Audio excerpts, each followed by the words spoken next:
My name is Audrey Vance, and I'm 31 years old. The morning the police cars pulled into my parents' driveway, I was kneeling in my mother's garden, trimming the rose bushes she'd asked me to look after while she and my sister were away on a weekend trip. I remember the sound first. Gravel crunching under tires. Two doors slamming shut almost in unison. A radio crackling somewhere behind me. Then I heard my sister's voice, sharp and rehearsed, cutting through the quiet morning air before I'd even turned around. "She's the unstable one in this family," Brianna said to the officers, pointing a manicured finger straight at me. "You need to talk to her. She's been obsessed with our parents' money for years." I hadn't even stood up from the dirt before one of the officers asked me to set down the shears and place my hands where he could see them.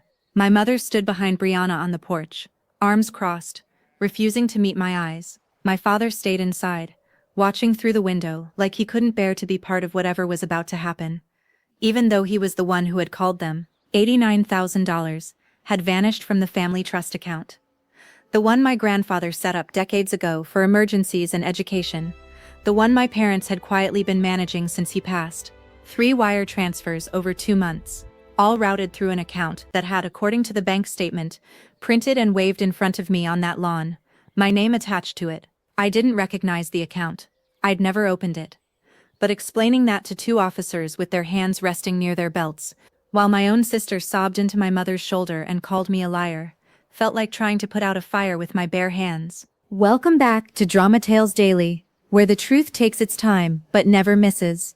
If you've ever been the one nobody believed, settle in, drop a comment telling me where you're listening from, and hit that subscribe button. This one's for you. They cuffed me on the lawn, in front of the house I grew up in. In front of the rose bushes I'd been trimming for a woman who wouldn't even look at me. The metal was cold. The officer was gentle about it, almost apologetic, like he could sense something didn't add up, but had a report to file regardless. As they walked me to the car, I caught one last glimpse of Brianna's face. For half a second, just half a second, the grief dropped away, and something else showed through. Relief. I didn't say anything in the car. I didn't say anything when they walked me through the station, past the front desk, past the bulletin board with missing persons flyers curling at the edges, into a small gray room with a metal table bolted to the floor. I didn't shout. I didn't cry. I sat down, folded my hands in front of me, and waited. People who don't know our family always assume the golden child label is a metaphor, something exaggerated for effect. It isn't. Brianna was 2 years older than me, and from the moment I can remember anything, she was the one who got the benefit of the doubt. When she dented my father's car at 16, it was because the road was wet. When I forgot to mention a B- on a report card, I was hiding something. When she borrowed $40 from my mother's purse at 14 and got caught with it in her pocket, my mother decided she must have been planning to pay it back. When I once came home 10 minutes past curfew because my bike chain snapped, I lost my phone privileges for a month. I used to think it was just bad luck, the way some siblings get more patience than others. It took me years to understand it wasn't luck at all. It was a pattern. Deliberate and consistent. And once I saw it, I couldn't stop seeing it. By the time I was 12, I'd started keeping things. Not out of any grand plan. Not at first. Just a kid's instinct to protect herself. A need to have proof of what was real when the adults around her kept rewriting the story. If you're still with me, drop a peen in the comments. Drama Tales Daily, where the quiet ones keep the receipts. Subscribe and turn on notifications. The folder is about to open. A detective came into the interrogation room a few minutes later. A tired-looking woman in her 40s with kind eyes and a manila folder of her own under her arm. She sat across from me, introduced herself, and asked if I understood why I was there. I told her I did. She asked if I had anything to say. I thought about my sister's voice on that lawn. I thought about my mother's crossed arms and my father's face in the window. I thought about every birthday where Brianna's gifts were bigger, every argument where my side was never asked for, every quiet moment over 20 years where I watched my family choose her version of events over the truth sitting right in front of them. I didn't raise my voice. I didn't argue. I simply looked at the detective and said the only thing that mattered. Before we go any further, I need you to call my apartment. There's a fireproof box in my closet, and inside it is a folder. I've been keeping it since I was 12 years old. I think you're going to want to see what's in it before anyone signs anything. The detective's pen paused over her notepad. Somewhere down the hall I could hear my mother's voice rising. demanding to know what was taking so long.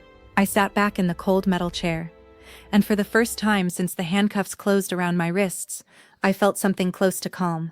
20 years of being the one nobody believed was about to end. And it wasn't going to end with me shouting.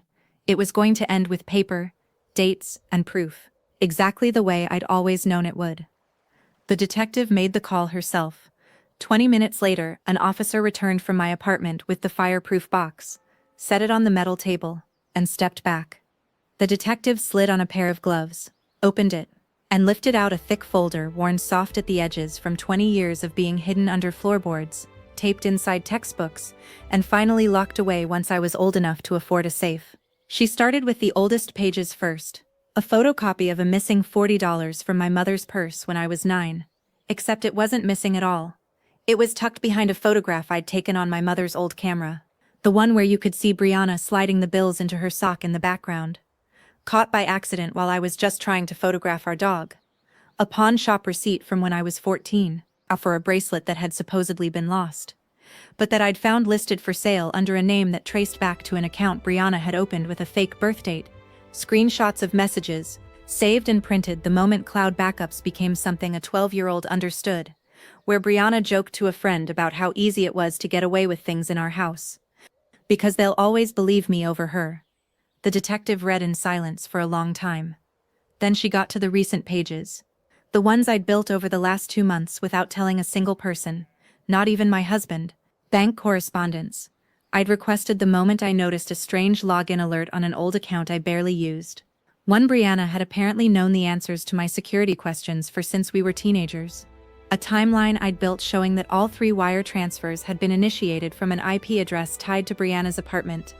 Traceable through metadata she hadn't thought to scrub. A recorded voicemail, accidentally left on my phone weeks earlier, of Brianna telling someone on the other end that she just needed to borrow it until the inheritance cleared. Nobody would even notice. The detective closed the folder, looked up at me, and said 5 words I will never forget. "You've done my job for me." If this moment gave you chills, drop a 1 in the comments. Drama Tales Daily, where proof speaks louder than tears. Subscribe for what happens next. By the time my parents were allowed into the station, the story had already changed shape. Though neither of them knew it yet. I watched through the small window in the door as my mother demanded answers from the front desk. As my father paced with his hands shoved into his pockets, refusing to sit. When the detective finally brought them back, she didn't bring them to see me. She brought them into a separate room, where she laid the folder open on the table, and let them read it themselves. I wasn't there for that conversation.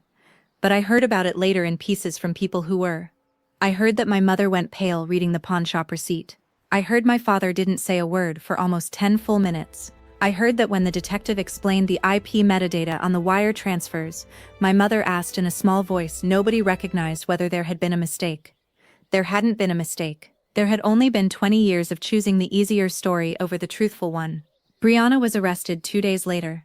Not on the lawn of our childhood home with cameras and a sobbing performance, but quietly in the parking lot of her office, with far less ceremony than she'd given me. The charges were larger than the $89,000 from the trust.